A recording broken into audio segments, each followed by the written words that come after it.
I don't date for potential. At this point in my life, I realize that most people are never going to do anything to unlock their potential.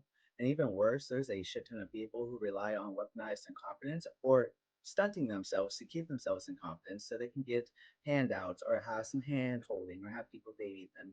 And that's just too much of a detriment to me. I do not care.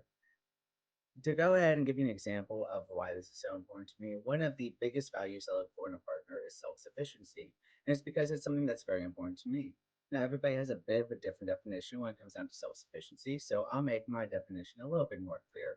My definition includes having a very methodical personal hygiene routine, something that you keep up with regularly, something that is detailed and beyond just the basics. Because if you're willing to do that for yourself, then I know you're willing to do that for me. Same thing with financial literacy. I had to learn to do it, and I need somebody that's at least on my level with that. Same thing with fitness, diet. Same thing with anything that's survival skill, pretty much. I don't want to keep listing things off, but you understand the point of what I'm trying to say. And in order to date me, you have to be either at my level with that, or preferably greater. Preferably somebody I look up to.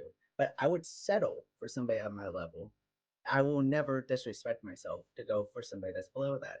Now, maybe self sufficiency is not very important to you, and that's perfectly valid, especially if you're younger. Then it's not really that important yet at all until you reach about your 30s. But what is going to be important is that you replace that with something else. All right, if it's not self sufficiency, maybe it's emotional intelligence. Maybe it's the way that they are intellectual about something. They're this is something that should be very personal to you, and you should be thinking about this. But stop dating for potential because you're just going to waste your time and your own potential. You should be dating somebody that brings out the best in you, somebody that brings out your potential, and you bring out their potential, and you continue to grow together, not stagnate, not just stay still where you are, but actually growing together. And that's all. Stand up for yourself. I believe in you.